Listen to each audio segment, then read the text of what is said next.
The Senate are known for their lively debate and motion put forward by lawmakers are often subject for heated discussion. Hello and welcome to another interesting episode of Sparks of Motion. I am Peterside Rejoice Emeki. On today's episode of Sparks of Motion, we'll be looking at what contributed to the sparks in the Red Chamber recently.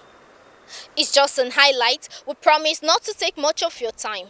What are those sparks?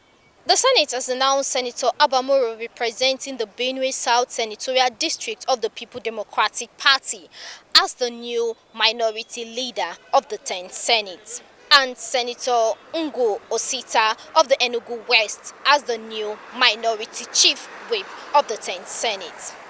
I've seen about 41 signatories here saying that they have a temporary replacement for the minority leader of the Senate, and this is a resolution of the minorities in favor of Senator Abba Moro.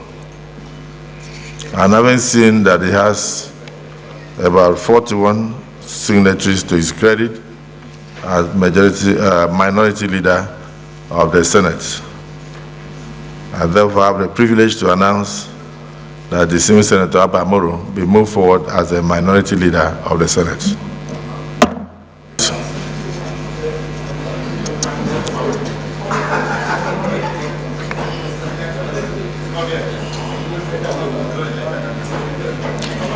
In light of the recent kidnapping of the 19 persons in Galadima area of the FCT, the Senate has called for urgent action to end the trend. Urgent need to stop the Galadima kidnappings and killing fields. The urgent need for security agencies to act. The Senate should observe that the scourge of kidnappings, a prevailing conflict within Nigeria, has penetrated the Federal Capital Territory, FCT, Abuja, undermining the very essence of safety and security.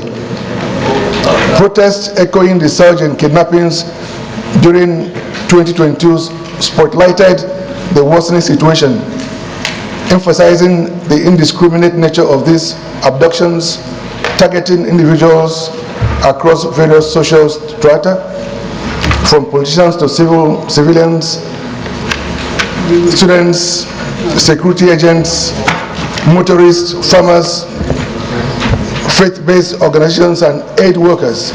Despite the nation's seat of governance residing within the FCT Abuja, the Kuje Area Council stands notorious for its escalating kidnapping incidents.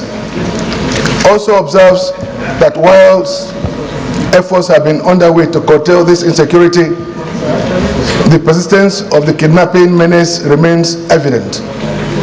I rise to support the motion raised by distinguished Senator Ned Woko on the need to stop not just the Galadima kidnappings, but also for the security agents to take necessary action to prevent and deter and catch kidnappers, to prevent this from becoming a lucrative business that is spurred by the poverty in the society. I so support, sir. While also supporting this motion, I need to point out that it's not just in Galadimawa. I had occasion to have a discussion last week with Senator Kingibe. Several parts of Abuja are under siege. Part of Lugbe, on the back side of Lugbe, Kubwa, and so forth. So many citizens no longer sleep in their homes. They run into town and go back during the day. So there's something very, very serious going on in around the Federal Capital Territory. Supporting it, Mr. President, I have to say that the security situation in Abuja is grave. Yeah. In fact, it is even beyond that. As my colleague has rightly said, many people are no longer sleeping in their houses because of fear of being abducted. They are helpless. So they need assistance and support. And Mr. President, there is no other place to ginger the security agents than the National Assembly. National prayer, and it has been seconded by distinguished Senator Sani Musa, that security agencies involved in the fight against kidnapping and terrorism, including the Inspector General Police, should consider installing CCTV cameras in most major cities and locations in Nigeria to avert further kidnappings. Those in support of this additional prayer say aye. Those against say nay. The ayes have it. The Senate on Thursday passed for second reading a bill that will establish the Bitumen Development Commission in Nigeria and will be responsible in providing development and legal framework.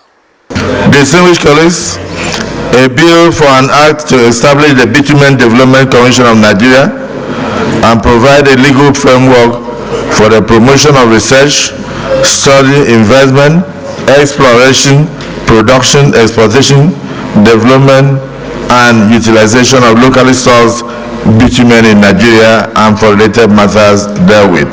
Second reading taken.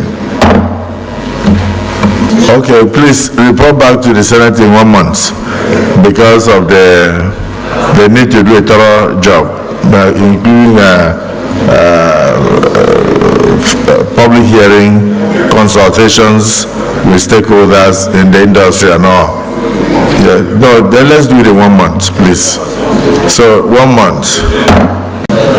The bill, among other reasons, seeks to restrict the activities of the Commission to the regulatory and coordinating functions specific as relates to development or bitumen in Nigeria.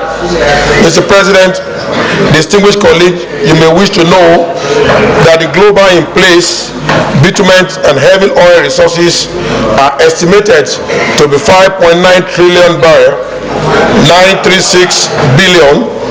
More than 80% of those resources are found in Canada, United States, Venezuela, and Nigeria.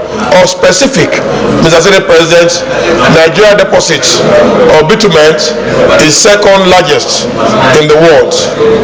When passed, the objective of this bill includes, among others, the need to develop a legal framework for the regulation of bitumen development in Nigeria to prevent unconventional sources from taking advantage of recharge-enhanced application over the competitors. I support it because the issue of diversification of our economy is something that we have not paid so much attention to.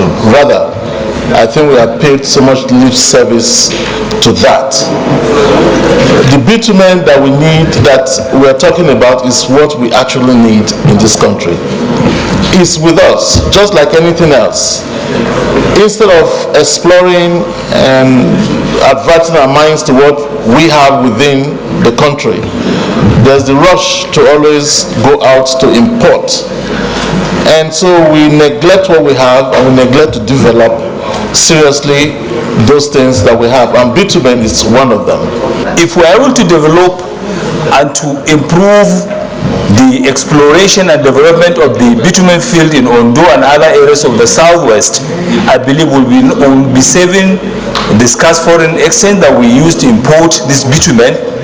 At the same time, there will be backward integration because other benefits that will accrue from developing the bitumen fields, employment generation, saving scarce foreign resources, as well as even application of the bitumen to other sectors, especially in the built industry, for moisture preservation, moisture protection, and other industrial uses will be enhanced. And that's a wrap on today's episode of Sparks of Motion. Kindly click on our notification buttons to get what is trending in around the National Assembly.